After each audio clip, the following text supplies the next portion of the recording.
तो संस्कृत साहित्य के ज्ञान को प्राप्त करने के इच्छुक 11वीं और 12वीं के प्यारे छात्रों, मैं आपको नमस्कार करते हुए अपने पाठ को विस्तार दे रहा हूं। और अब मैं पाठ को कुछ आगे की तरफ बढ़ा रहा हूं। जैसे कि मैंने पहले 2 अध्याय में वैदिकों की चर्चा की, तो संस्कृत वाङ्मय है। संस्कृत वाङ्मय में 2 हिस्सा हो गया। वैदिक साहित्य संस्कृतम मैंने लिखा है, और हम ये कहें कि वैदिक संस्कृत और लौकिक संस्कृत, ये भी हमने आपके सामने प्रकट किया। और वैदिक संस्कृत को हमने आपके सामने ये रखा 6000 ईसा पूर्व से 800 ईसा पूर्व तक। अब मैं उधर से हट करके आगे की चर्चा करूंगा और काव्य संस्कृत के लौकिक और लौकिक संस्कृत के महाकाव्य की चर्चा करूंगा। आज केवल मैं महाकाव्य की ही चर्चा करना चाहता हूं। और महाकाव्य के 2 रूप हैं, श्रव्य, दृश्य। और मैं श्रव्य महाकाव्यों की चर्चा आपके सामने रखूंगा। तो बच्चों, आपने बहुत सारी चीजों को इससे पहले मेरे से सुना है।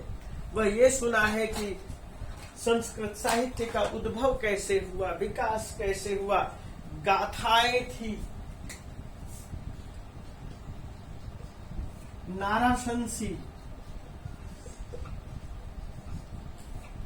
पुराण, इतिहास। हमने इस तरह से एक एक चीज को आगे बढ़ते हुए, ये हमारे विकास का पथ है, विकास का क्रम है।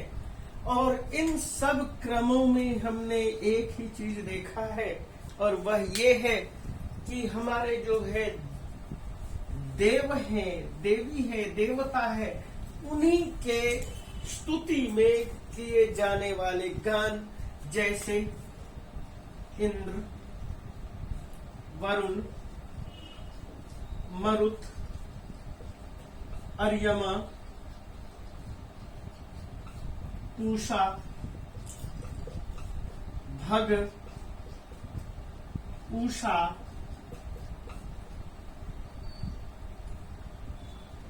अश्विनी कुमारों,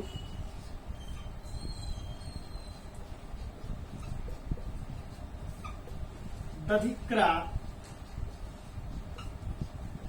यम आदि। अब इसमें यह भी है कि जैसे कि हमने मरुत लिख दिया, मित्र नहीं लिखा, मैं यहां मित्र लिख देता हूं। ऐसे भी है, इंद्र है, वरुण है, और इंद्रा वरुण भी है। मित्र है, वरुण है, मित्रा वरुण भी है। रुद्र है। इस तरह से अनेक जो हमारे देव थे, जिसे हमने देव माना, जिसकी स्तुति के तौर पर हमने गाथाएं, नाराशंसी, उनकी प्रशंसा, उनके पुराण और उनका रचना के दृष्टिकोण को आधार दिया, व्यक्ति के तौर पर उनका विकास प्रारंभ करना शुरू किया। यानी कि उनके हाथ, पैर, आंख, नाक, कान आदि की चर्चाएं भी शुरू कर दी। तो इस तरह से जब हम चर्चा कर रहे थे, तो हम यहां से यहां तक पहुंच गए, गाथा, नाराशंसी, इतिहास तक। लेकिन हमारा उद्देश्य आज तक संस्कृत साहित्य के लौकिकता की तरफ नहीं बढ़ रहे थे।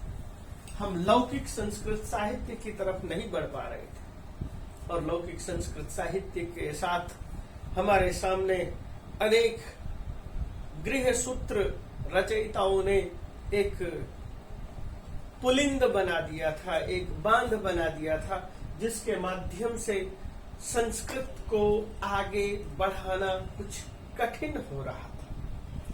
फिर भी ऐसे समय में हमारे सामने अनेक रस, छंद, अलंकार का उदय हुआ। हमें ऐसे शब्द मिलते हैं, चारण, कुशीलम, मागध, शैलुषी और ये सारे शब्द हमें कहीं न कहीं उस दिशा की तरफ इंगित करते हैं कि ऐसा नहीं है कि अचानक संस्कृत साहित्य का विकास हो गया, तो इनके पीछे कुछ तो कारण है कि कुछ तो स्तुति परक गान लिखने वाले लोग थे। ठीक उसी तरह से जहां ये स्तुति परक गान लिखने वाले थे, कुशीलव थे, उनको तैयार करते थे, गाते थे, लोगों को सुनाते थे, मागध थे, उसी तरह के अनेक तरह की रचनाएं करते थे, शैलुषी थे, नृत्य करते थे उन्हीं गानों पर। और गानों में केवल गाना ही नहीं होता होगा, तर्ज के साथ भी होते होंगे, बहुत तरह के संगीत भी निर्माण हुआ होगा।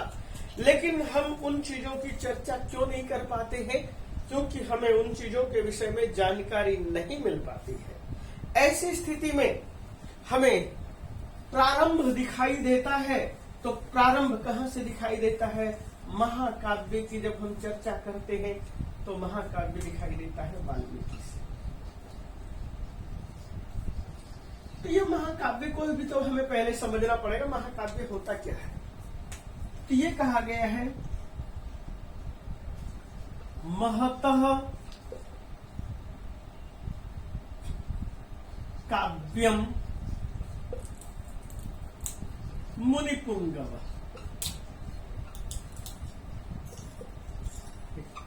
एक मिनट,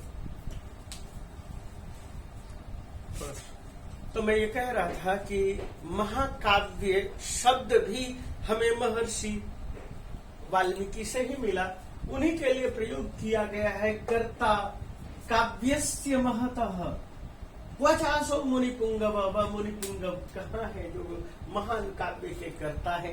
ये वाल्मीकि के लिए प्रयोग किया गया है और रामायण में भी ये उद्धृत है। उसके अतिरिक्त मैं ये यहाँ पर ये कहूंगा कि जैसे कि ये महाकाव्य यानी कि काव्य की उत्पत्ति की बात आई, इसके बाद छंद की बात आई, छंद रचना हुई, रस हुआ, और काव्य रस छंद और योजना। तो इन सब चीजों की जब हम चर्चा कर रहे थे, छंद जैसे कि अनुष्टुप छंद उनके पास से निकला, और स्वयं वाल्मीकि ने ही ये श्लोक लिखा है, रसैर श्रृंगार करुण हास रौद्र भयानकई वीरादि भी रसैर युक्तम काव्य में तद गायतम। यानी कि रसई रसों से समन्वित है, श्रृंगार हास करुण रौद्र वीर भयानक विभत्स अद्भुत आदि जो रस है, उन रसों में आदि कह के और नव के नव रसों की चर्चा नहीं की है, जो कि आप महर्षि भरत मुनि के श्रृंगार हास्य करुण रौद्र वीर भयानक विभत्स अद्भुत इन रसों की चर्चा करते हैं, शांत रस आदि की चर्चा करते हैं, उनको आदि कह के कहा गया है। तो मैं ये कहना चाह रहा था कि चाहे वे कुशीलव थे, चाहे मागध थे, चाहे अन्य कवि थे, वो चारण थे, भाट थे, किसी भी स्थिति में थे, वे भी रचना कर रहे थे। लेकिन हमारे सामने जो सिचुएशन आई, हमारे सामने जो स्थिति है, वो महर्षि वाल्मीकि की एक अलग स्थिति है। महर्षि वाल्मीकि ने सर्वांगीण दृष्टिकोण को अपनाया और काव्य की रचना की। महर्षि हैं, महर्षि का तात्पर्य महान च असौ ऋषि, जो महान भी है और ऋषि भी है, ऐसे वो वाल्मीकि है। वाल्मीकि के विषय में बहुत सारी लोगों ने भ्रांत धारणाएं फैला रखी है कि वो रत्नाकर नाम के डाकू थे, वे अग्नि शर्मा थे। चाहे आप अग्नि शर्मा कहें, चाहे रत्नाकर कहें, इस व्यक्ति को आप छोटा नहीं कर सकते। क्यों छोटा नहीं कर सकते? उन्होंने स्वयं ही अपने लिए कोई चीज निर्धारित नहीं किया। ये देखिए, वल्मीक का तात्पर्य क्या है? दीमक। जो व्यक्ति दीमक, जिस व्यक्ति के शरीर पर दीमक लग चुका है, जिस व्यक्ति ने अपने शरीर की परवाह नहीं की, जिस व्यक्ति ने अपने सांस तक की भी कोई परवाह नहीं की, किसी तरह का जिसे डर नहीं, जिसने अपने शरीर तक को भी जीव जंतुओं के लिए, दीमक तक के लिए दान कर दिया हो, वह व्यक्ति जब निकला, उठा, हो सकता है कि भयानक बारिश हुई हो या बहुत तेज बाढ़ आई हो, जो भी स्थिति हो, और ऐसी स्थिति में निकला और लोगों ने उनसे पूछा भी होगा कि आप कौन हैं, लेकिन उन्होंने स्वयं कुछ नहीं कहा, बल्कि उनकी शरीर की जर्जर अवस्था वाल्मीकि देख करके ही उनको वाल्मीकि बना दिया। स्वयं वाल्मीकि ने खुद कुछ नहीं कहा। वाल्मीकि ने कहा है, कई स्थानों पर कहा है, ये कहा है, प्राचेत सोहम 10वां पुत्र, मैं प्रचेता की 10वीं संतान हूं। रघुनंदन, हे रघुनंदन, मैं प्रचेता की 10वीं संतान हूं। मैंने जीवन में किसी भी तरह का किल्बिश नहीं किया, कोई पाप नहीं किया। यदि आप उन चीजों को खोजेंगे तब आपको मिलेगा। यदि हम उन चीजों को खोजेंगे तो ये रत्नाकर, डाकू या अग्नि शर्मा, ये सारे शब्द धराशायी हो जाते हैं। हम किसी भी तरह से एक निष्पाप वाल्मीकि पर डाकू होने का, चोर होने का एक तमगा साथ नहीं चिपका सकते, क्योंकि ये वाल्मीकि कथा के अनुसार त्रेता युग में पैदा हुए हैं। और त्रेता युग में जो महानायक हैं, महानायक स्वयं अपनी पत्नी का परित्याग कर देते हैं। पति परित्यक्ता।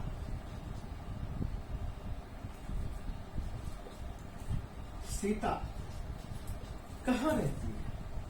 महर्षि वाल्मीकि के आश्रम में। वह केवल परित्यक्त और पति परित्यक्ता ही नहीं, उसकी स्थिति भी त्याग की नहीं है।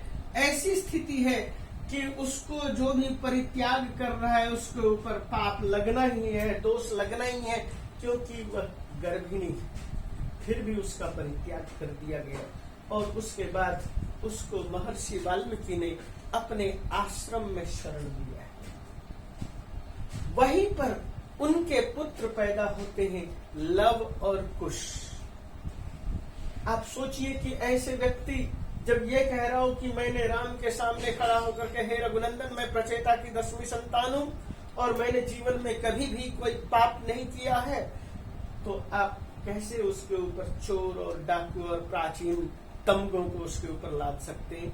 ऐसा कहना ही हमारे लिए उचित नहीं प्रतीत होता है, हमारी जिह्वा साथ नहीं देती। तो मैं यहाँ पर जब ये चीजें कह रहा हूं तो वाल्मीकि है, वाल्मीकि महर्षि वाल्मीकि है, और ऋषि या महर्षि ये के द्वारा जो भी कुछ निकलता है वह होता है आर्ष। ऋषेर प्रमाणम ऋषेर भावम आर्षम, और आर्ष कवि के द्वारा रचना भी क्या हुआ? आर्ष का।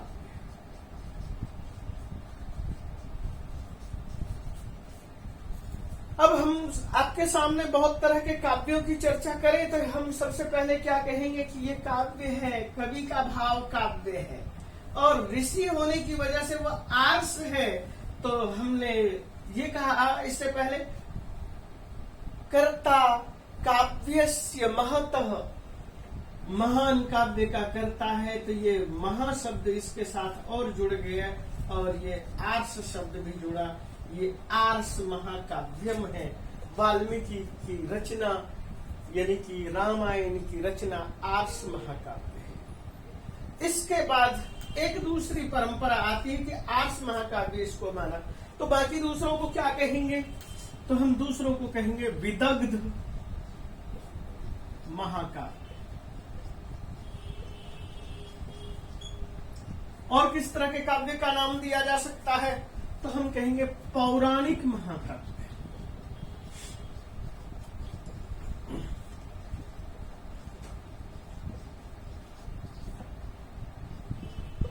ऐतिहासिक महाकाव्य।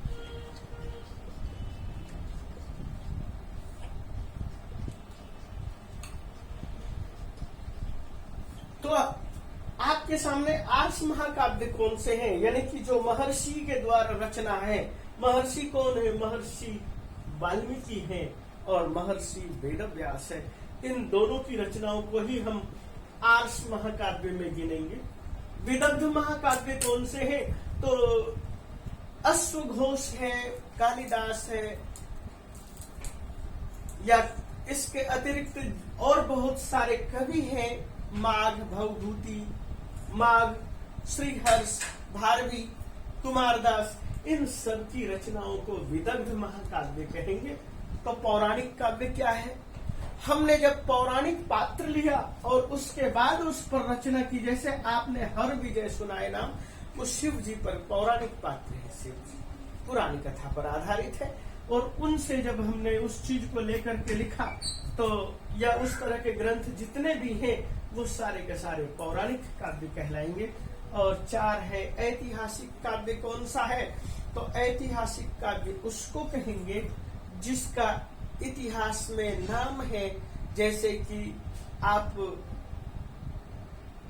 अनेक राजाओं के जीवन चरित्र पर आधारित महाकाव्य देखते हैं। यहाँ तक कि पृथ्वीराज पर भी महाकाव्य लिखा है।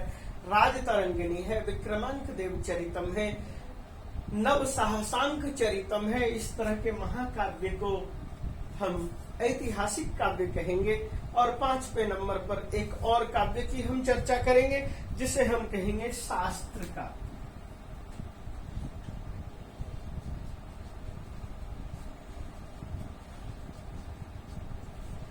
तो ये शास्त्र काव्य क्या है? शास्त्र काव्य का मतलब ये है हमारे शास्त्र के दृष्टिकोण को जो पूरी तरह से बांध करके चलता है, साथ लेकर के चलता है, शास्त्र काव्य। तो हमने इस तरह से बहुत सारे 5-7 काव्यों की चर्चा कर दी। तो प्राचीन काव्य की भी चर्चा की, और अब हम ये बताना चाहेंगे ये महाकाव्य जो होता है, महाकाव्य की परिभाषा क्या है। महाकाव्य की परिभाषा को भी जानना बहुत जरूरी है। हम महाकाव्य की चर्चा कर रहे हैं, और महाकाव्य में हमने आर्ष काव्य कहा, और आर्ष काव्य में हमने 2 ऋषि का सबके सामने नाम रखा, उजागर किया। वो है वाल्मीकि और महर्षि व्यास। और ये दोनों के दोनों आर्ष काव्य है, और इन दोनों आर्ष काव्य ने ही भारत की सभी कथाओं में अपना स्थान बना रखा है। हम ये कहें, यानी कि वे ऐसे काव्य हैं, पहले तो कि महर्षि वाल्मीकि है, त्रेता युग में पैदा हुए हैं, वो रामायण की कथा के पात्र की तरह से चलते हैं। अभी मैंने थोड़ी देर पहले कहा कि वे सीता के रखवाली भी कर रहे हैं अपने आश्रम में, लव कुश को पढ़ा रहे हैं, और वे फिर जाकर के जो है गान गाएंगे। ठीक उसी तरह से रामायण महाभारत में देखेंगे, महाभारत में कृष्ण द्वैपायन है महर्षि वेदव्यास, और वे धृतराष्ट्र, विदुर और पांडु के पैदा होने में सहायक सिद्ध होते हैं। जहां पर उनको परेशानी होती है उस परिवार को, वहां पर वे उसके समाधान के लिए आ जाते हैं। युधिष्ठिर आदि वन में होते हैं, उनके समाधान के लिए वे वहां पर पहुंच जाते हैं, उनके दुख निवारण के लिए। युद्ध हो रहा होता है, वहां पर समाधान के लिए चले जाते हैं। अनेक तरह की चीजों में वे जगह जगह स्वयं पात्र के रूप में दिखाई देते, चित्रित होते हैं। और उसके बाद रामायण और महाभारत ने प्राचीन कालीन अनेक आख्यानों का संग्रह अपने साथ में लिया, और वे बहुत सारी गाथाओं को लेकर के चलते रहे। इसलिए हम इन्हें उपजीव्य काव्य कहते हैं। ये मैंने इसलिए लिखा है, इतिहासोत्तमाद अस्मात् जायन्ते कवि बुद्धय। इतिहास उत्तम अस्मात्, यहां से ही उत्तम इतिहास के लिए कवि बुद्धया जायन्ते, कवियों ने बुद्धि प्राप्त की। अनेक कवि पैदा हुए, जितने भी कवि पैदा हुए हैं उन कवियों ने यहीं से इतिहास का स्वरूप लिया है। इदम कविवरै सर्वैर आख्यानम उपजीव्यते, यही कविवरों के द्वारा, कवियों के द्वारा, काव्य के निर्माताओं के द्वारा प्रसिद्ध आख्यान की रचना की गई है। आप किसी भी कवि को देखें, उनकी रचना में रामायण का आधार मिलेगा या महाभारत का आधार मिलेगा। केवल संस्कृत साहित्य ही नहीं, संस्कृत साहित्य के उत्तर चाहे बंगला में आप देखेंगे, आप तमिल में देखेंगे, तेलुगु में देखेंगे, गुजराती में देखेंगे, मराठी में देखेंगे, हिंदी में देखेंगे, हर भाषा में, भारतीय हर भाषा में जो भी महाकाव्य है यहीं से प्रादुर्भूत हुआ है। और इसलिए हमने यहाँ पर यह बताने की कोशिश की एक श्लोक के माध्यम से कि ये उपजीव्य है, हर तरह के इतिहास का उपजीव्य है। पहले कुछ लोगों ने कहा कि रामायण और महाभारत इतिहास है,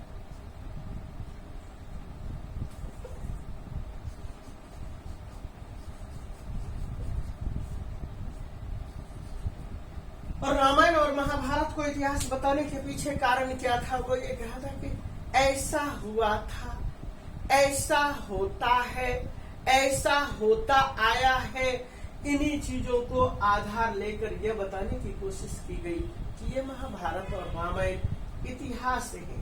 और इतिहास होने के पीछे उनका एक सुदृढ़ प्रमाण यह था कि वे दोनों ही नायक, वे दोनों ही लेखक, वे दोनों रचयिता पहले तो महर्षि हैं और उसी काल में है।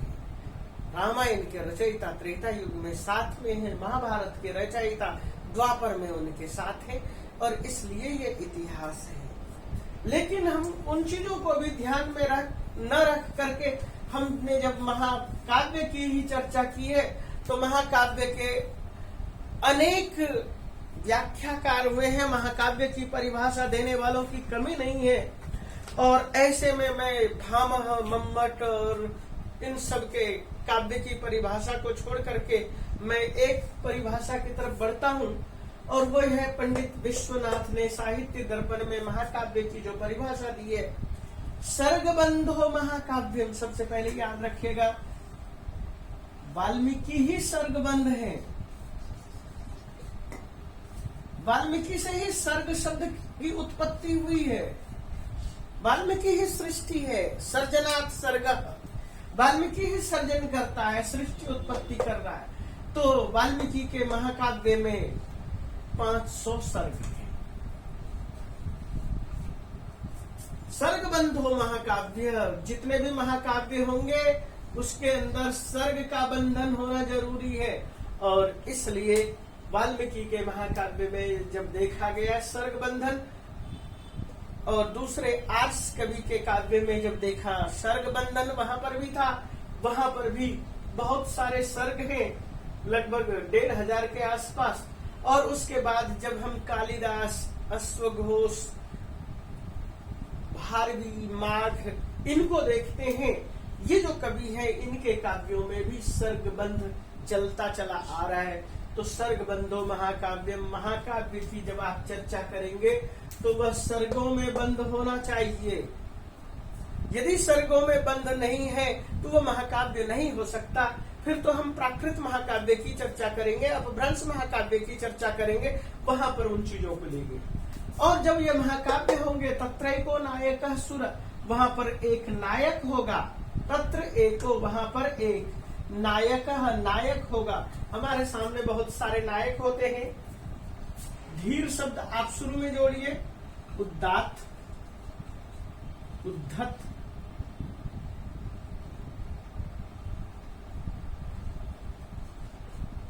ललित, प्रशांत।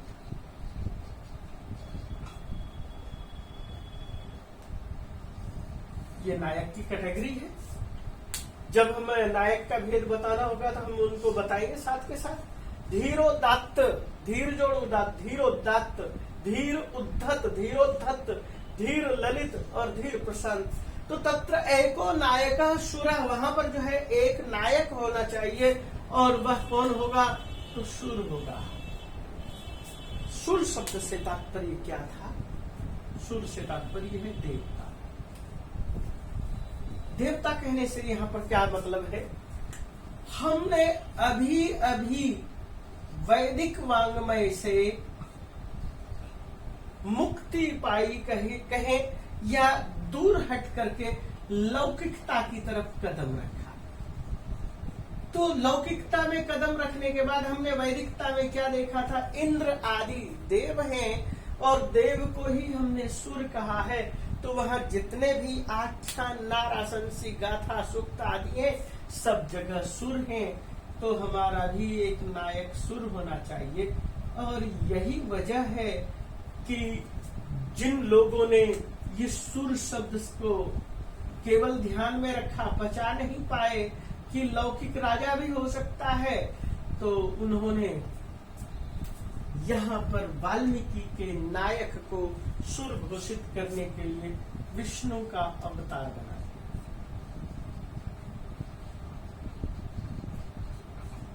अन्यथा बालकांड और उत्तरकांड को छोड़कर विष्णु के अवतार के रूप में कहीं भी उनकी संस्तुति नहीं है। मैं उस चीज को यहाँ पर अभी नहीं रखूं। तो हमारे महाकाव्य का नायक कैसा होना चाहिए? सूर होना चाहिए, यानी कि देव होना चाहिए। तो राम को आप देव माने, अवतारवादी मान करके देव माने, और नहीं तो सदवंश क्षत्रियो वापी, अथवा सदवंश में, अच्छे वंश में पैदा हुआ होने वाला होना चाहिए। सदवंश से तात्पर्य क्या है? उत्तम वंश। और उत्तम वंश क्या है? रघुवंश है। रघुवंश इक्ष्वाकु वंश है। इससे बढ़िया वंश और बड़ा वंश कौन सा हो सकता है? क्षत्रियो वापी, या कोई क्षत्रिय राजा हो तो राम क्षत्रिय है, सदवंश से है। धीरोदात्त गुणान्वित, हमने अभी नायकों के गुण बताए, तो धीर उदात्त गुणों से युक्त नायक होना चाहिए, हमने ये भी बताया। और उसके बाद कहते हैं ये जो चीजें हैं धीरोदात्त गुण कौन कौन से होंगे, हम उसकी चर्चा बाद में करेंगे। तो अब हम ये बात कह रहे हैं, एक वंश भवा भूपा। हम उन महाकाव्यों में आप यदि ये देखें कि रामायण में उदात्त गुण वाले राम हैं, महाभारत में यदि आप चर्चा करेंगे तो महाभारत में अनेक लोगों के अनेक विचार होंगे। कोई कहेगा युधिष्ठिर, कोई कहेगा भगवान कृष्ण,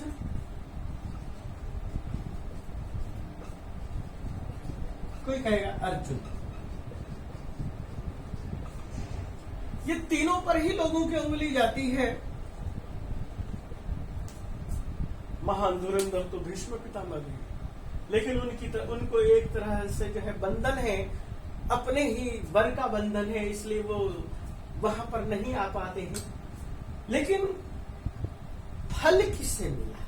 हम जब यहाँ कहेंगे आगे फलम भवेत्, फल होना चाहिए। फल की प्राप्ति केवल एकमात्र युधिष्ठिर को होता है कि उनको राजगद्दी मिली। उन्होंने गद्दी को प्राप्त की युद्ध के बाद। कृष्ण को गद्दी नहीं मिली, अर्जुन को गद्दी नहीं मिली। इसलिए ये क्या कहते हैं, हमारी भावना हो सकती है, लेकिन असल में नायक यही है। इसलिए स्वर्गारोहण पर भी यही जाते हैं, स्वर्ग भी यही जाते हैं। उसके बाद कहते हैं एक वंश भवा भूपा, एक वंश में ही अनेक सारे हुए हो, यानी कि आप रघुवंश उठाकर देखेंगे तो रघुवंश है, एक वंश है, और एक वंश में भूपा है, ढेरों राजा हो गए हैं। यानी कि रघुवंश में 29 राजाओं की चर्चा है। आपको आश्चर्य होगा, 29 राजा हो सकते हैं एक ही महाकाव्य की चर्चा में। वहां 29 राजा है, सर्ग 19 है और राजा 29 है। दिलीप से लेकर अग्निवर्ण पर्यंत, अग्निवर्ण 29 में राजा है, दिलीप से लेकर अग्निवर्ण तक में। और ये यहाँ पर जो है एक तरह से अयोध्या के या साकेत के राज्य का पतन दिखाने की कोशिश की गई है। ये अय्यासी भावना उसमें दिखाई गई है। तो ये चीजें हैं 29 राजाओं में। एक वंश भवा भूपा, एक ही वंश में बहुत सारे राजा हो सकते हैं। कुलजा बहुपीवा, या फिर जो है कुल जहा उत्तम कुल के होने चाहिए। अभी हमने वाल्मीकि रामायण को हमने उदाहरण लिया। बहुओं भी अथवा अनेक भी हो सकते हैं, ये आपके सामने अनेक का उदाहरण दिया। श्रृंगार वीर शांतानाम एको अंगिरस, जो हमारे सामने 9 रस हैं। हमने पहले कहा भरत मुनि के 9 रस, तो श्रृंगार वीर शांतानाम, श्रृंगार रस, वीर रस, शांत रस, इन 3 रसों में आप जब देखेंगे कि कालिदास श्रृंगार प्रधान कवि। लेकिन आर्ष कवि की चर्चा जब हम कर रहे हैं तो आर्ष कवि में ये हैं वाल्मीकि और महर्षि वेदव्यास। महर्षि वाल्मीकि यहाँ पर इन तीनों में, यहाँ जो तीन रस कहे हैं इन तीनों में नहीं आते, बल्कि ये करुण रस में आते। ये जो है शांत रस की तरफ चले जाते हैं। महर्षि वेदव्यास शांत रस में। अब बात यह है कि कहते श्रृंगार वीर शांता नाम एको अंगी रस इष्यते। राम तो बहुत वीर थे तो उनको वीर रस में क्यों नहीं डाला गया? तो राम की वीरता का उन्होंने बखान नहीं किया है, बल्कि आपको यह समझना पड़ेगा कि वाल्मीकि तमसा तट पर स्नान कर रहे थे भारद्वाज के साथ। उनके शिष्य थे भारद्वाज, उसके साथ एक और शिष्य थे। जब वे स्नान करके निकले और उनके बाद उन्होंने क्या देखा कि नदी तट के ऊपर बहेलिया तीर लेकर खड़ा है और उसने तीर चला दिया है, और तीर चलाने की वजह से क्रौंच मिथुनादेकम, क्रौंच मिथुन है, क्रौंच जोड़ा है, उनमें से एक को बहेलिया ने अवधि मार डाला है। यत क्रौंच मां श्लोक उनके मुंह से निकलता है, मां निषाद प्रतिष्ठाम त्वाम अगमः शाश्वती समा यत क्रौंच मिथुनादेकम अवधि काम मोहितम। हे निषाद, तुम्हें यावत जीवन, जब तक ये धरती रहेगी तब तक प्रतिष्ठा न मिले, क्योंकि तुमने मिथुन में से, दोनों में से, जोड़े में से एक को काम मोहित होकर के मार डाला, अपनी आजीविका के लिए मार डाला। जो भी किया आपने अच्छा नहीं किया, आपने युगल धर्म को संसार से में नुकसान पहुंचाया है। और वो जो करुण है वाल्मीकि की, वहां पर करुणा है। क्यों? क्योंकि एक क्रौंच, दोनों में से क्रौंची विलाप कर रही है, क्रौंच मर चुका है, और उसके बाद उसके विलाप को वाल्मीकि ने सुना, और उस विलाप को सुनने के बाद उनका हृदय विद्वेलित हो गया, हृदय तार तार हो गया, आप ये कहें हृदय द्रवित हो गया। और उसके बाद उन्होंने क्या देखा? क्रौंची भी वहीं पर मर जाती है। मूल भावना ये श्लोक था, मानिषाद प्रतिष्ठाम त्वाम अगम शाश्वती समायत क्रौंच मिथुनादेकम अवधि काम मोहितम। आपने जहां ये श्लोक को देखा और उसके बाद उन्होंने अपने शिष्य से कहा, भारद्वाज, हमने कुछ ऐसा तो नहीं कह दिया कि जिससे कि कुछ गलत महसूस हो, इस समाज में लोगों की प्रतिष्ठा में कोई नुकसान पहुंचे?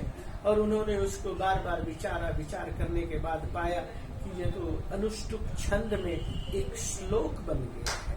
शोकः श्लोकत्वम आगत, उनके अंदर का जो शोक था, उनके अंदर जो करुणा था, करुणा का अतिरेक था, वह एक श्लोक में निकल पड़ा। इसलिए हिंदी के कवि लोग कहते हैं, आह से उपजी होगी गान, वह कविता होगी अनजान। तो तात्पर्य वही था। श्रृंगार वीर शांत जरूर कहा है, इनमें से तीनों में से एक अंगी रस होना चाहिए। अंगी का मतलब प्रधान रस होना चाहिए, लेकिन वाल्मीकि के पास करुण रस है, करुणा प्रधान है। अंगानी सर्वे भी सर्वे नाट्य संध्या, और रसो इक्षते, सारे वो रस देखने के बाद हम क्या कहेंगे? अंगानी, नाटक के जो अंग हैं, और नाट्य संध्या, नाटक के जो की संधियां हैं। तो नाटक के अंग क्या है? मुख, विमर्श आदि, और संधियां क्या है? आरंभ, यत्न, प्राप्त्याशा, नियताप्ति, फलागम, इन सब चीजों को देखेंगे, ये होने चाहिए। अच्छा, इसमें हमने ये ऐतिहासिक, लोक प्रसिद्ध ये छोड़ दिया था। तो वो ये था कि हमारा जो नाटक का पात्र होगा, या तो वह ऐतिहासिक होगा या लोक प्रसिद्ध होगा। हमारे जितने भी पात्र होते हैं, आप यदि देखेंगे तो रामायण और महाभारत आदि में जो पात्र हैं, लोक प्रसिद्ध भी हैं और कथा क्या कहते हैं ऐतिहासिक है, वंश के राजवंश में होने की वजह से अब जैसे कि लोक प्रसिद्धि में सबसे प्रसिद्ध है उदयन। चत्वारस्तस्य वर्गा स्युः, उनमें 4 वर्ग होते हैं। ते एक फलम भवेत्, उनमें से एक का फल होने चाहिए। 4 वर्ग कौन से हैं? तो वो क्या कहते हैं 4 पुरुषार्थ है, पुरुषार्थ चतुष्ट, और उसको ये कहते हैं कौन कौन से पुरुषार्थ हैं हम उसकी जब चर्चा करेंगे। अभी 1 मिनट। 4 और तेषु एकम फलम भवेत्, उनमें से एक का फल हो। और उसके बाद जब हम यहाँ पर कहेंगे आदौ, आदि में नमस्क्रिया होनी चाहिए, नमस्कार होना चाहिए, आशीर्वचन होना चाहिए, या फिर वस्तु निर्देश होना चाहिए। इससे आगे हम फिर और आगे बढ़ा रहे। आशीर नमस्क्रिया आदि के बाद हमने कहा क्वचिन निंदा खलादि नाम, आपके उसमें साहित्य में कहीं पर निंदा होनी चाहिए खलादि नाम, दुष्टों का। यदि आपका साहित्य है और दुष्टों की निंदा नहीं है तो वो फिर साहित्य कैसा है? सताम गुण कीर्तनम, सज्जनों का गुण कीर्तन होना चाहिए। एक वृत्तमयी पद्ययी, और आपके जो पद्य शुरू होते हैं जैसे कि एक सर्ग शुरू हुआ, प्रथम सर्ग शुरू है, वो किसी एक वृत्त से, एक बंध से, एक छंद से शुरू हो रहा है पद्य, और अवसाने अन्य वृत्त के, जब वह आपका सर्ग का अवसान आता है, सर्ग का अंत आता है, तो किसी अन्य वृत्त से, अन्य छंद से शुरू करना है, और उसके बाद आगे भी उसको अन्य वृत्त से ही, उसी अन्य छंद से ही प्रारंभ करना है। जैसे कि मान लीजिए कि आपने इंद्र वज्रा से शुरू किया है, और इंद्र वज्रा से शुरू करते करते और आपका पूरा छंद खत्म हो रहा है, आपने सर्ग को खत्म करना है, आपने उपजाति से खत्म कर दिया। आप अब अगला जो सर्ग शुरू करने वाले हैं, आप उपजाति से शुरू कर सकते हैं, या फिर किसी और छंद से, स्रग्धरा, स्रग में नहीं है, वंशस्थ है, और किसी भी छंद से कर सकते हैं। नाति स्वल्पा, आपका जो महाकाव्य है स्वल्प नहीं होना चाहिए, बहुत छोटा नहीं होना चाहिए। नाति दीर्घा, बहुत बड़ा नहीं होना चाहिए। सर्गा अष्टादशाधिका, 8 से अधिक स्वर्ग होने चाहिए। नाना वृत्तमय, क्वापि, कहीं पर अनेक तरह के वृत्त होंगे, आख्यान होंगे। सर्ग कश्चन दृश्यते, कहीं पर बहुत सारे सर्ग भी दिखाई देंगे, क्योंकि आप जब सर्गों को के विषय में जानेंगे, मैं आपके सामने और थोड़ा सा खुलासा करूंगा इसी चीज को। सर्गांते भावी सर्ग से, सर्ग के अंत में भावी सर्ग का, अगले सर्ग के विषय में कथा सूचनम भवेत्, कथा की सूचना होनी चाहिए। और क्या होना चाहिए? संध्या, सूर्य, इंदु, रजनी, प्रदोष, मार्ग, दिन, मध्याह्न, रात्रि, और रात्रि में आकाश, चंद्रमा, नक्षत्र, इसके अतिरिक्त वापी, कूप, तालाब, रण, युद्ध, इन सब चीजों का वर्णन होना चाहिए। रण प्रयाणोपमेय, मंत्र पुत्रोदयादि वर्णनीय यथायोगम, इन सब चीजों का वर्णन करना है। सांगोपांगम यह, सांगोपांग के साथ कवे वृत्तस्य वा नामना नायकस्य इतरस्य वा। हम यहाँ पर तो जो है फिर महाकाव्य का नाम किस पर रखेंगे? हम कवि के वृत्त पर भी नाम रख सकते हैं, जैसे कि माघ कवि का, महाकवि माघ, भारवी, इस तरह से भारवी की रचना, माघ की रचना, शिशुपाल वध न कहकर माघ काव्य, भारवी काव्य कह देते हैं, किरातार्जुनीयम को याद न रख करके। तो इस तरह से है। इसी तरह भट्टी काव्य है। तो कवि वृत्त का, कवि का के नाम से हो सकता है, वृत्त के नाम से हो सकता है, नायकस्य इतरस्य वा, या उसके अंदर जो नायक है और उसके अतिरिक्त जो भी कुछ है, इतर जो भी आप रखना चाहते हैं उस चीज को रखेंगे। तो मैं इस चीज को अलग अलग डिवाइड कर देता हूं। जितने श्लोक हैं, इस श्लोकों को मैं एक तरह से वर्गीकृत कर रहा हूं, जिससे कि आप सरलता से उन प्रश्नों का उत्तर दे पाए। तो मैंने अभी जो श्लोक आपके सामने रखे थे पंडित विश्वनाथ का, जिसका मैंने साथ के साथ अर्थ बताया, उसी चीज को मैंने इतने हिस्से में अलग अलग ढंग से लिख दिया है।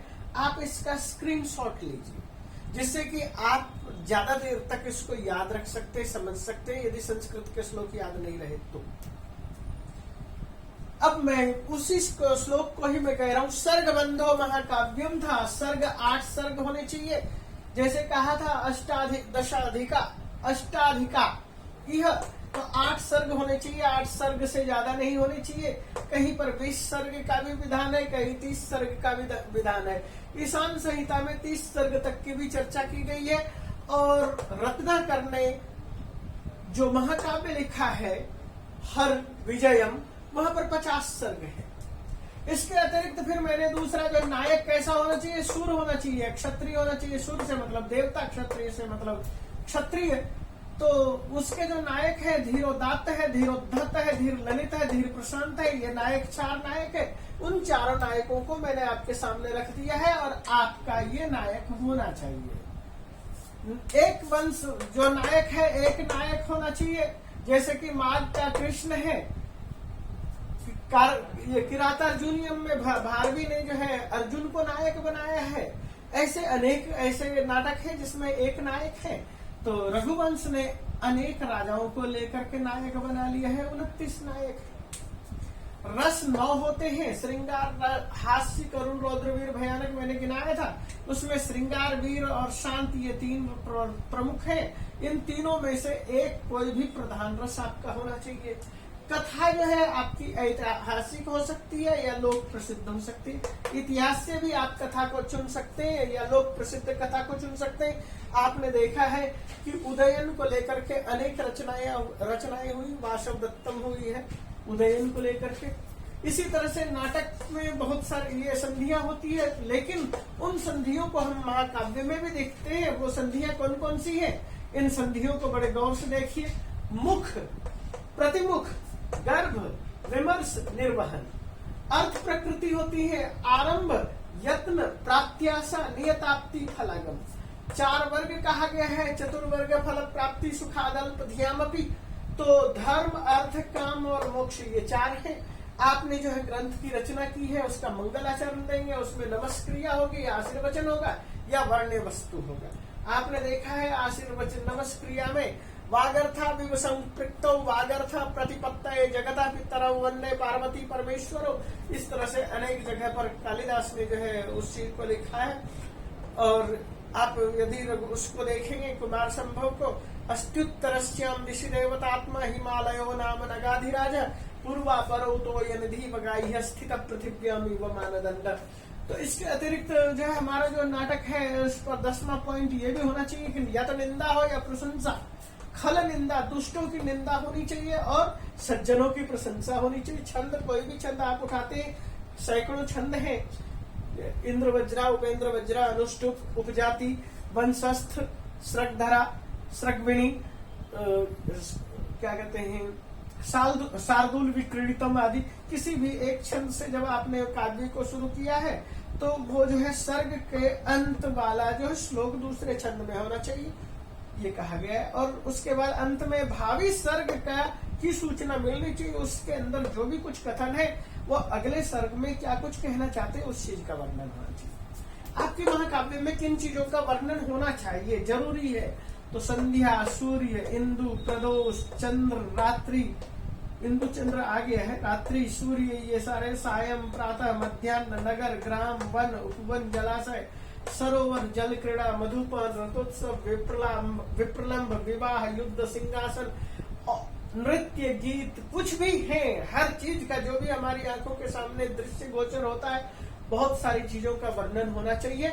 और कवि के नाम से काव्य हो सकता है, जैसे कि माघ कवि का माघ काव्य कह सकते हैं, या फिर कुमार शिशुपाल वधम कहते हैं, भट्टी काव्य कहते हैं। भट्टी के नाम से काव्य बहुत प्रसिद्ध है, जबकि उसका नाम है रावण वधम, लोग बहुत कम जानते हैं। रघुवंश में वर्ण विषय बहुत सारे अनेक राजाओं का वर्णन है, उसके आधार पर रघुवंश है। रघु के सभी वंशों का वर्णन है, 29 राजाओं का वर्णन है। यहाँ पर हमने जैसे कि पहले कई बार चर्चा कर दी। और उसके बाद नामस्य सर्गोपादेय कथया सर्ग नामतु, नाम को जो है हमें सर्ग के दृष्टिकोण से रखना है और कथा का नाम भी जो है कथा के दृष्टिकोण पर रखना है। इन्हीं चीजों को ध्यान में रखते हुए अब मैं आगे और विस्तार की तरफ चल रहा हूं। तो मैंने आर्ष महाकाव्य महर्षि वाल्मीकि की चर्चा की है। महर्षि वाल्मीकि ने रामायण लिखा है, लेकिन विष्णु पुराण के अनुसार जो है ये भृगुवंशी ऋषियों में से एक थे और ये 24वें व्यास के तौर पर दर्ज है। जैसे कि मैं अभी महर्षि वेद व्यास के विषय में बताऊंगा, उसकी भी चर्चा करूंगा। तो महर्षि वाल्मीकि ने जो रामायण लिखा है ये 7 कांड में लिखा है। 7 कांड कौन कौन से हैं?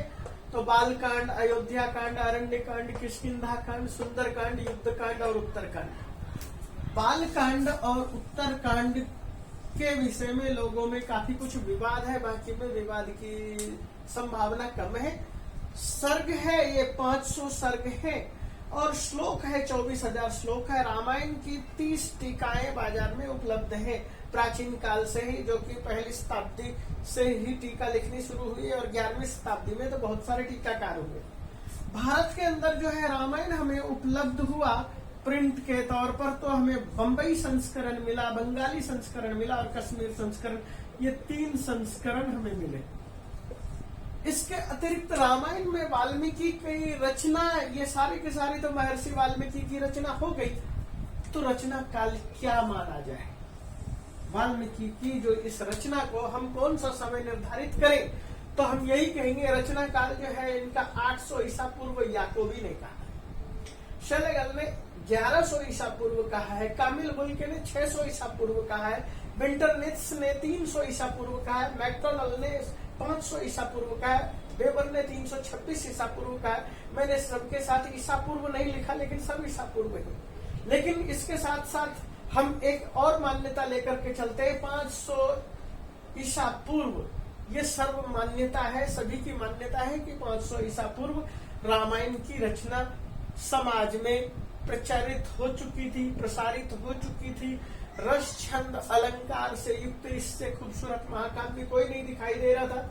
और इसका सबसे बड़ा कारण एक ये भी दिया गया है, क्योंकि इसमें जबकि आप कहते हैं कि राम ने मूर्ति पूजा की थी, भगवान शिव को बुलाया था, लेकिन इस तरह की कोई मूल रामायण में ऐसी बहुत कम चर्चा है, संक्षेप है, कुछ नहीं है।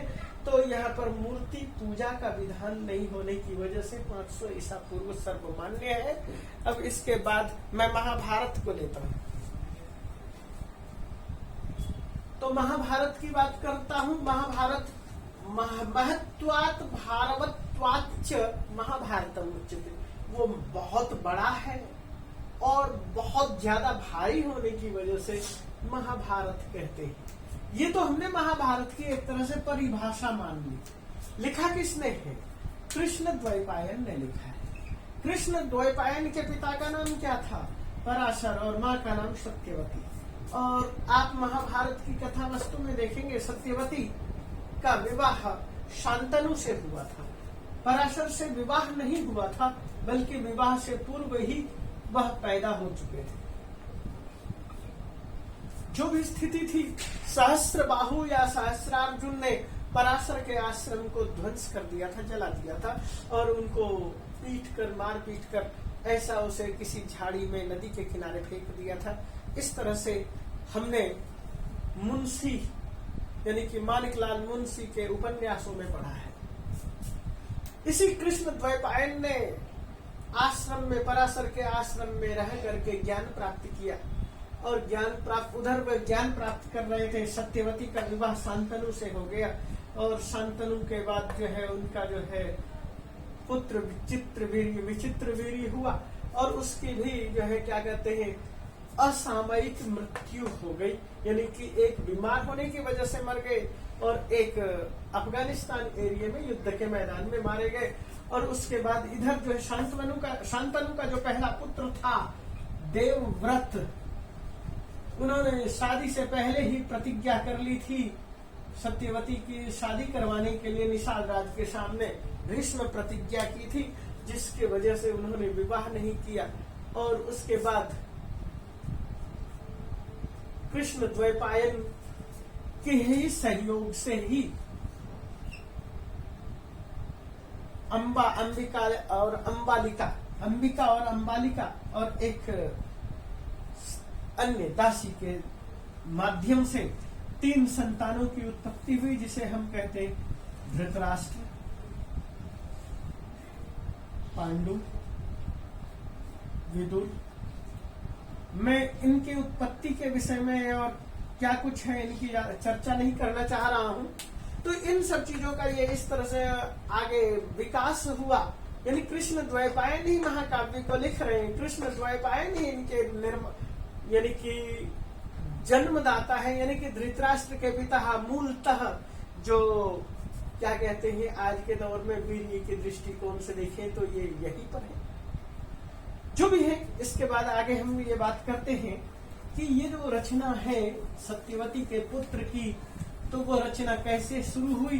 तो कहते हैं त्रिभिर वर्षैर सदोत्थाय, एक अच्छे सत्कर्म को ध्यान में रख करके कृष्ण द्वैपायन मुनि ने महाभारतम आख्यानम कृतवानिदम उत्तमम, या उत्तम महाकाव्य की रचना की।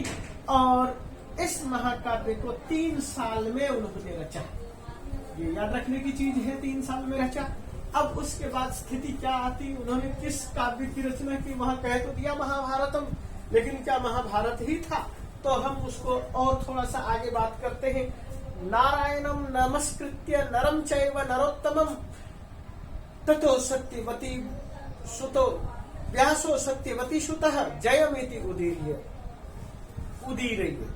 वो ये कह रहे हैं नारायण को नमस्कार करके, नर को नमस्कार करके महर्षि व्यास जो है व्यासः सत्यवती सुतः जयमिति उदीरयेत, जय नाम के काव्य की रचना कर रहे।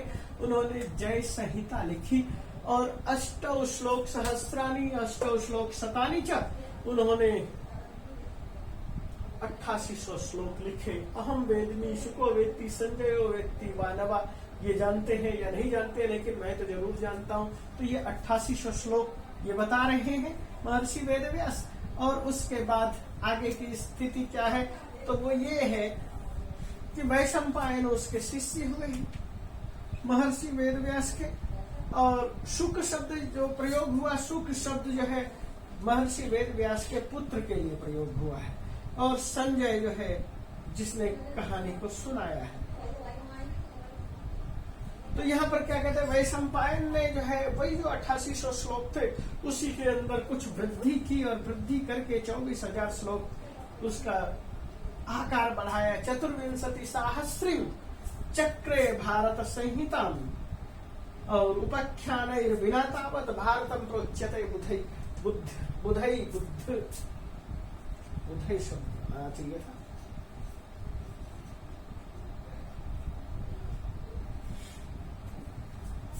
विद्वानों ने ऐसी मान्यता की। उसके बाद वैशंपायन का शिष्य लोमहर्षण हुआ है। लोमहर्षण का पुत्र उग्रश्रवा हुआ है। उग्रश्रवा को ही हम सौती कहते हैं। सौती क्यों कहते हैं? क्योंकि वो सूत जाति से थे। सूत जाति क्या होती है? तो ये लोमहर्षण स्वयं क्षत्रिय थे। इनकी पत्नी ब्राह्मण थी, ब्राह्मण कन्या थी, इसलिए इनके जो जाति है एक अलग जाति हो गई। और इन चीजों को देखने के लिए आपको अनुलोम प्रतिलोम विवाह के संबंध में मनुस्मृति के 10वें अध्याय में देखना पड़ेगा कि और भी कई जातियां हैं। वहां पर लगभग 60 जातियों की इस तरह से जातियों का उल्लेख किया है। तो वो सौती थे और सौती ने क्या किया, शतसाहस्री यानी कि उग्रश्रवा ने 76,000 श्लोक लिखे।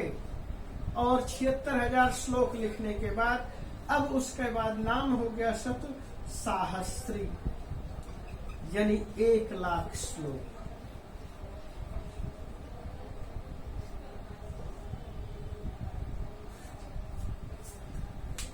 इस तरह से महाभारतम उच्यते भारतवाद, भार होने की वजह से इसको महाभारत कहा गया है। और इस तरह से मैंने आपके सामने इसके महाभारत का विकास दिखाया। महाभारत में अब उसके बाद धृतराष्ट्र के पुत्र और पांडु के पुत्र और उनके वंशजों की कथा, इसके अतिरिक्त और भी बहुत सारी कथाएं उसमें जोड़ी गई, जिसको कि उग्रश्रवा ने नैमिषारण्य में शौनक आदि अनेक ऋषियों को सुनाया। अब इस चीज को और आगे हम शॉर्टकट में देखना यहाँ। तो मैंने इतनी सारी चीजों की यहाँ पर चर्चा कर दी, और ये था आर्ष काव्य। आर्ष काव्य में 18 पर्व है। मैंने श्लोक संख्या आपके सामने लिख दी है, और पर्व 18 है। इन 18 पर्वों के नाम की चर्चा करने की आवश्यकता संभवतः मुझे नहीं लगता कि है। वैसे मैंने कुछ चैप्टर को पढ़ाते हुए मैंने 18 सर्गों का उल्लेख किया है। इसके अतिरिक्त आगे हम बढ़ जाते हैं। तो 18 सर्ग, और उसके बाद इसी में भीष्म पर्व है। भीष्म पर्व में भी श्रीमद् भागवत गीता यानी भगवान श्री कृष्ण ने जो गीता गाई है या गीता कही है, तो उसका उल्लेख है, और उसमें 18 अध्याय है।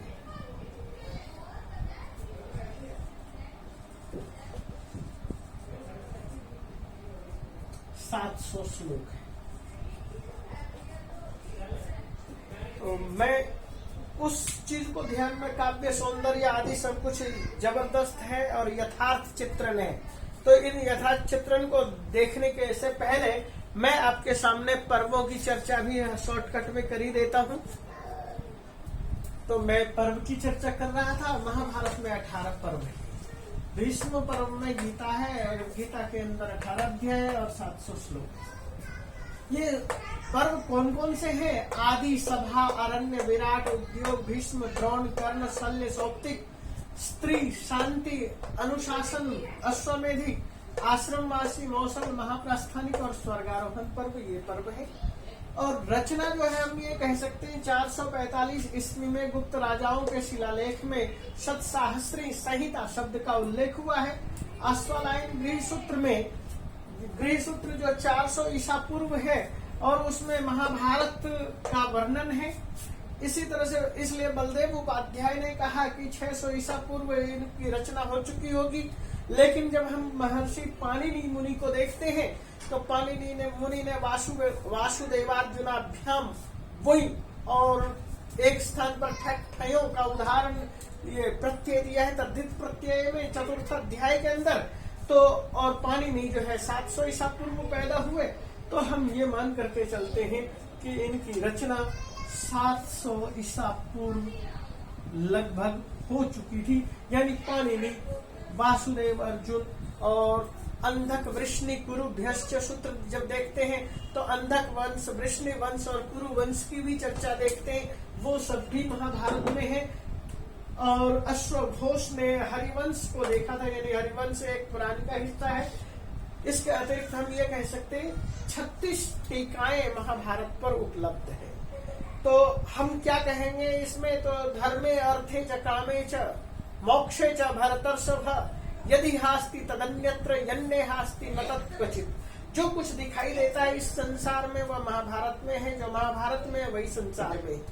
तो यही एक खास जो है महाभारत की विशेषता बताए।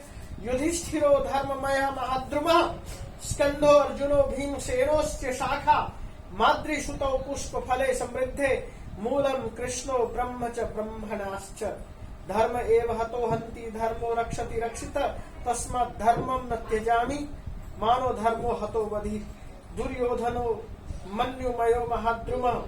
इस तरह से जो है काव्य का सौंदर्य है, और इस तरह से काव्य की छटा है, चारों तरफ प्रस्फुटित है। इतना विशाल महाकाव्य है। और इस महाकाव्य के बाद हम थोड़ा सा और एक विस्तार देखते हैं पुराण इतिहास में। तो मैंने रामायण और महाभारत पर बहुत सारी चीजों का जिक्र किया, और उसके बाद साथ में ही आता है पुराण, और पुराण का जो इतिहास है, तो हम यही कह सकते हैं कि बहुत सारे प्राचीन कालीन ग्रंथों में पुराण शब्द का प्रयोग है। शतपथ ब्राह्मण में पुराण शब्द का प्रयोग है, अथर्ववेद में पुराण शब्द का प्रयोग है। हमें आपके सामने मंत्र रख रहे, ऋचा सामानी छंदांसी पुराणम यजुषा सह उच्चिष्ठानि जज्जिरे सर्वे दीवी देवा दिवाश्रिता। तो यहाँ पर जो है सभी वेदों के साथ ऋग्वेद, सामवेद, यजुर्वेद और अथर्ववेद के बीच में पुराण शब्द का प्रयोग हुआ है। हम ये बताने की कोशिश कर रहे हैं कि पुराणों की अपनी एक प्रतिष्ठा है, और पुराण में वर्णन क्या है, तो वो 5 तरह से पुराण के लक्षण कहे गए हैं। सर्गश्च, प्रतिसर्गश्च, वंशो मनमंतराणि च, वंशानुचरितम चैव पुराणम पंच लक्षणम इसमें जो वर्णन है, सर्ग का वर्णन है, प्रतिसर्ग में वर्णन है, वंशों का वर्णन है, मनवंतरों का वर्णन है, वंश के अनेक राजाओं का चरित्र का वर्णन है। ये 5 लक्षण कहे गए हैं। पुराण को जो है हम बहुत सारे स्थानों पे पुराणम शब्द का प्रयोग देखते हैं एक वचन में, इसलिए अनेक लोग ये मान्यता लेकर चलते हैं कि पुराण मूलतः एक ही है, लेकिन उन्हीं पुराणों के 18 भेद हैं या 18 पुराण कहे हैं। तो वो कौन कौन से 18 पुराण हैं, तो उसी चीज को यहाँ कह रहे हैं। मद्वयम, म से 2 पुराण है, मत्स्य पुराण, मार्कंडेय पुराण। भद्वयम, भ से 2 पुराण है, भविष्य और भागवत पुराण। ब्रत्रयम, ब्र से 3 पुराण है, ब्रह्मांड, ब्रह्म और ब्रह्मवैवर्त पुराण। व चतुष्टयम, व से 4 पुराण है, वामन, विष्णु, वराह, वायु और अ से अग्नि पुराण। ना से नारद पुराण, प से पद्म पुराण, लिंग से लिंग पुराण, कु से कूर्म पुराण और ग से गरुड़ पुराण, कु से कूर्म पुराण और क से स्कंद पुराण। ये 18 पुराण है। इस तरह से 18 पुराणों में हमारे सामने ये भी एक साहित्य है और हमें ये 600 ईसा पूर्व से लेकर ये लगभग 19वीं शताब्दी तक, 19वीं शताब्दी के अंत तक का जिक्र है। यहाँ तक कि महारानी विक्टोरिया का भी जिक्र है। हम जो कुछ रामायण महाभारत, ये जो कुछ भी मध्यकालीन भारत पढ़ते हैं और प्राचीन इतिहास पढ़ते हैं, उन सब चीजों का जिक्र इसमें है। कई बार अग्नि पुराण में हमें भोज के द्वारा किए हुए काम को भी देखते हैं। भामा आदि ने जो भी अलंकार के चर्चा की है, उन सब चीजों का अग्नि पुराण में चर्चा की गई है। तो बहुत सारी किताबों को हूबहू ऐसे कैसा अग्नि पुराण में रख दिया गया है।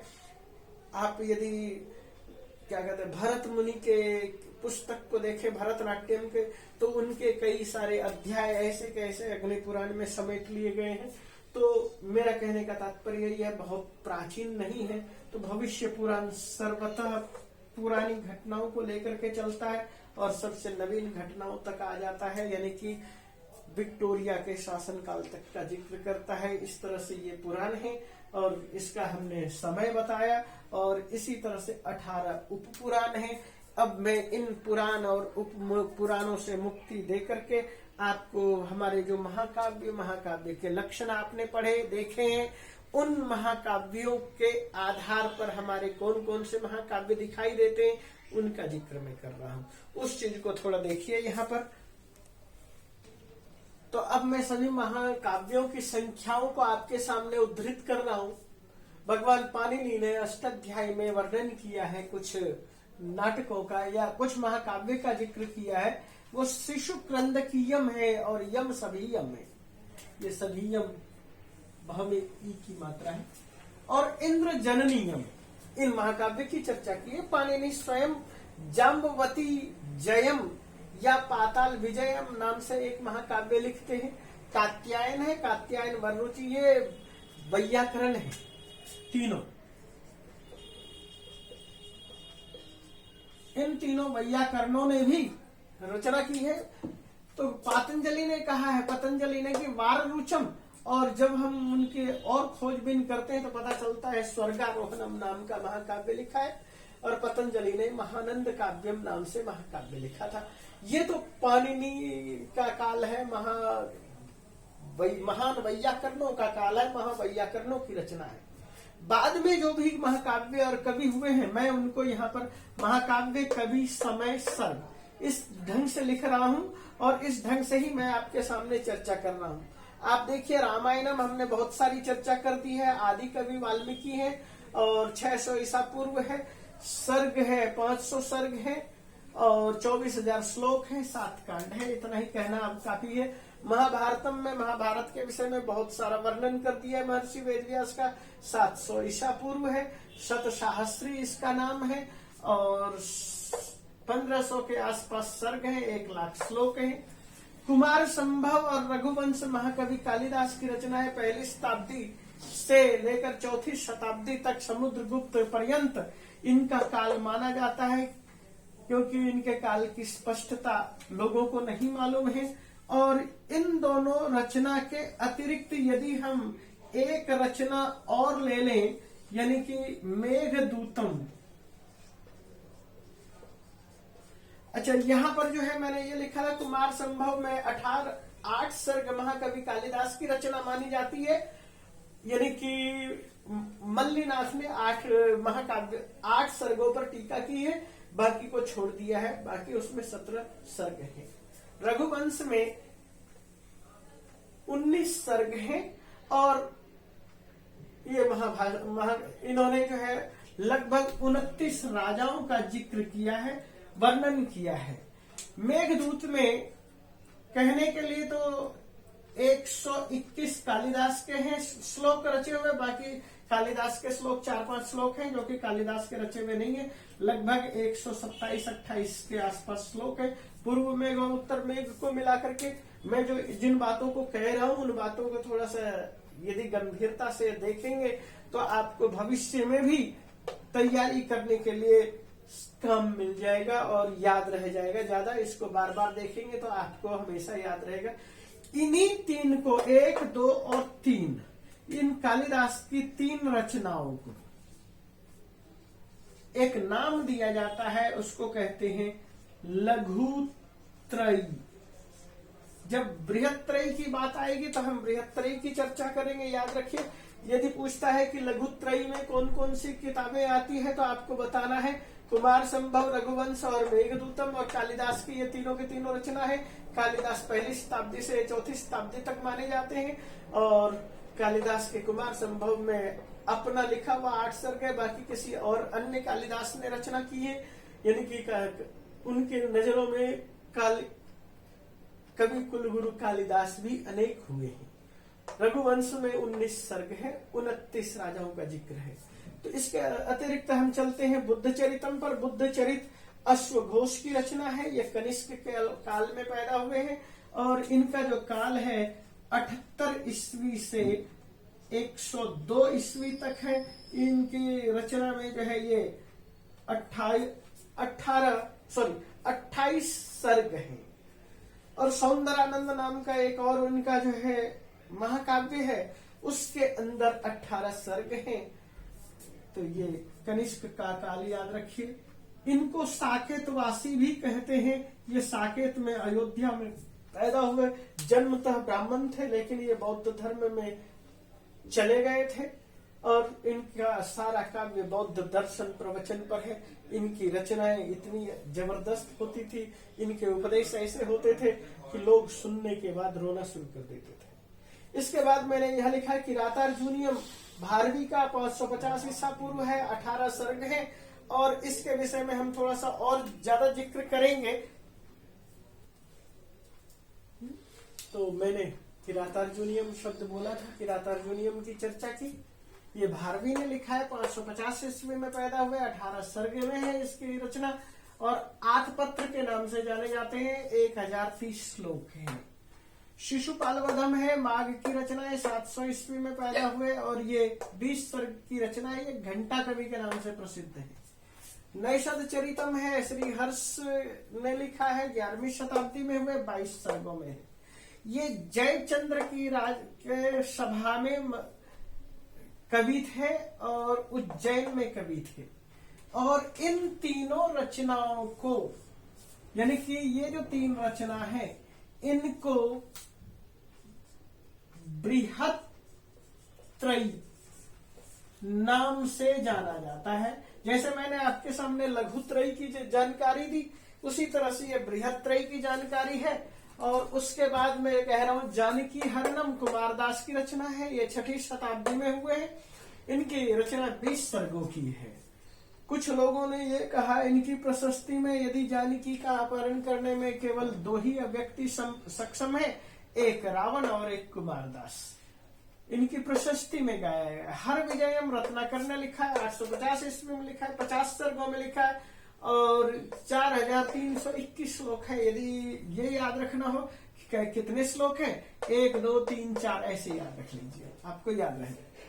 भट्टी काव्यम, ये रावण वध के नाम से जाना जाता है। ये महाकवि भट्टी ने लिखा है और ये महाकाव्य पूरी तरह से व्याकरणमय काव्य है। जिसको व्याकरण आता है उसके लिए यह काव्य बहुत सरल है। जिसके लिए व्याकरण में थोड़ी कमजोरी है, वीकनेस है, उनके लिए काव्य थोड़ा जटिल है। और ये 22 सर्गों में है। धर्म शर्माभ्युदय हरिश्चंद्र ने लिखा है 1050 ईस्वी में लिखा है, 21 सर्ग में लिखा है।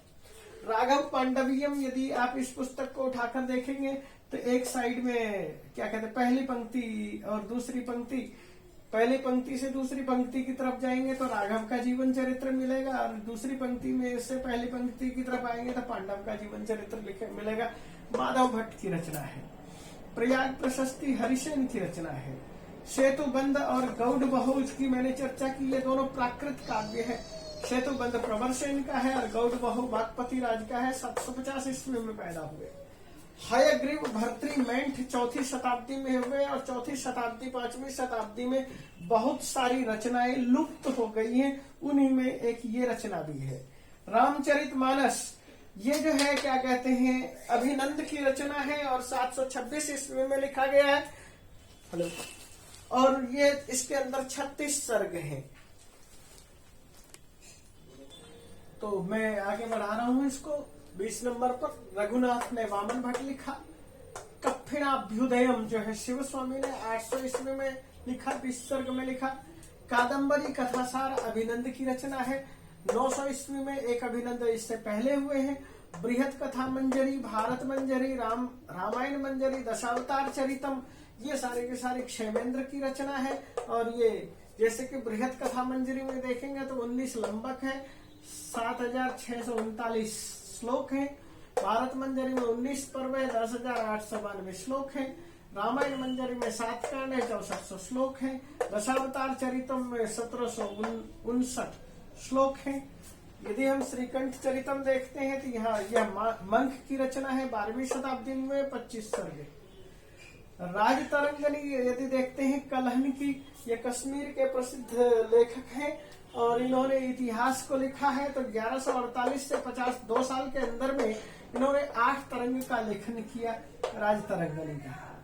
कुमारपाल का जो है हेमचंद्र है, ये 10,088 से 1172 में हुए, 28 सर्ग में इनकी रचना है। शिव लीलार्णव नीलकंठ दीक्षित है, 17वीं शताब्दी में हुए और 22 सर्गों में 1998 श्लोक लिखे। पतंजलि चरितम रामभद्र दीक्षित ने लिखा है, और पतंजलि चरितम में ये दिखाने की कोशिश की है कि पतंजलि योग शास्त्र के और महाभाष्यकार पतंजलि दोनों एक है। रामभद्र दीक्षित है, 17वीं शताब्दी में लिखा है, 808 सर्ग है, 538 श्लोक है।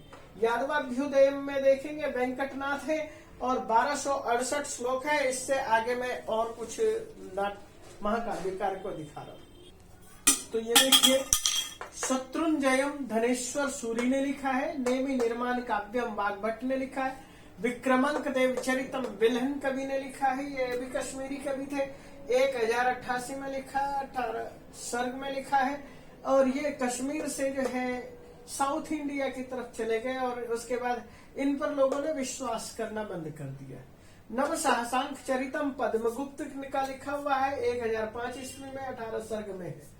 चंद्र प्रभु सूरी है, वीर नंदी का लिखा हुआ है। कंपल विजयम गंगा देवी का है, ये 1371 में लिखा है, 8 सर्ग में लिखा है। मधुरा विजयम, ये भी गंगा देवी का है। हम्मीर महाकाव्यम नयन चंद्र सूरी का है, 14 सर्ग में है। पृथ्वीराज विजयम जयानक का है, 1191 से 93 में, 1200 सर्ग में है, लेकिन ये अधूरा काव्य है।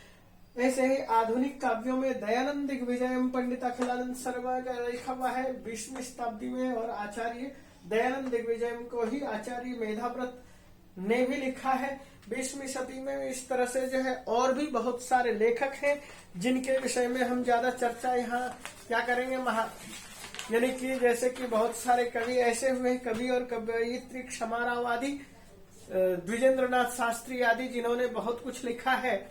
और इन्होंने सुभाष चंद्र बोस विजयम जीवन चरितम, नेहरू जीवन चरितम, महात्मा गांधी जीवन चरितम, भारतीय स्वतंत्रता आंदोलनम, भारतोदयम, इस तरह से बहुत सारे काव्य महाकाव्य लिखे गए हैं। इन सब चीजों का उद्देश्य है कि मैंने आपके सामने बहुत सारे काव्य और महाकाव्य आपके सामने उद्घाटित किए रखे।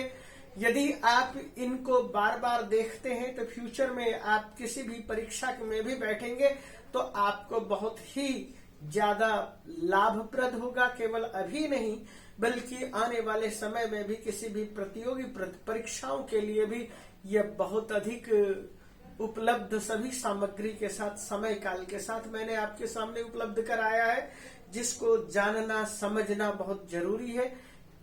और इसी के साथ मैं इसको यहाँ पर विराम दूंगा, क्योंकि मैंने सर्ग क्या है, छंद क्या है, जैसे कि प्रश्न आता है सर्ग किसे कहते हैं, हमने सर्ग की बातें की, महाकाव्य के गुणों की बातें की, महाकाव्य में कौन सा प्रधान रस है, इन तीनों रस के विषय में हमने चर्चा की, नामकरण किस आधार पर होता है। हर चीज का डिटेल से आप यदि विस्तार से देखेंगे तो आपको हर चीज, हर प्रश्न का इसमें से जानकारी मिल जाएगी। चाहे वो अश्वघोष के विषय में हो, लघुत्रयी हो, बृहत्त्रयी हो, नैषध चरितम किसने लिखा है, या किरातार्जुनीयम में क्या कथा वस्तु है किसने लिखा है, बृहत्त्रयी की रचना किसने की, बहुत तरह के प्रश्न होंगे। और हर प्रश्न लगभग इस पाठ के अंदर 30 प्रश्न है, और सभी प्रश्नों को मैंने आपके सामने रखा है। माघ के विषय में बताते हुए मैं राजस्थान ये बताना भूल गया, भीमलस्थेन गांव था और उसमें पैदा हुए थे। इसके अतिरिक्त मैंने बहुत सारी चीजों की सबकी जानकारी दे दी है। कान्य कुब्जेश्वर नरेश, ये कान्य कुब्जेश्वरात कान्य कुब्ज नरेश, इसके लिए जयचंद्र के लिए प्रयोग हुआ है, और ये नैषध चरितम में है। और नैषध चरितम नैषधम विद्वद औषधम, इसका तात्पर्य है कि विद्वानों के लिए औषधि का काम करता है। जिन व्यक्तियों में गर्व आ गया है, दर्प से भर गया है, वह इस काव्य को जरूर पढ़िए, नैषध चरितम को। और सबसे बड़ा महाकाव्य इस समय हमें सबसे ज्यादा मिला लंबा चौड़ा हरविजयम रत्नाकर का। हमारे पास मूलतः यह कहावत था कि 8 अंग 8 सर्ग जरूर होने चाहिए महाकाव्य में। सभी महाकाव्य 20, 22, 21, 18, 17 तक पहुंच गए हैं। और इसी के साथ मैं इस पाठ को यहाँ विराम दूंगा। बच्चों, आपको सब्सक्राइब करना है और लोगों तक भी जानकारी पहुंचाना है। और इसको आगे फ्यूचर में भी आप यदि किसी भी प्रतियोगी परीक्षा में बैठना चाहते हैं तो इतिहास परक और संस्कृत से आने वाले प्रश्नोत्तर में महाकाव्य के संबंध में यदि कुछ पूछता है तो आप यहाँ से जानकारी दे सकते हैं। इसके अतिरिक्त आने वाले समय में मैं आपके सामने गद्य पर, पद्य पर, चंपू पर, नाटक पर अन्य अध्याय आपके सामने प्रस्तुत करूंगा। आज इतना ही, धन्यवाद।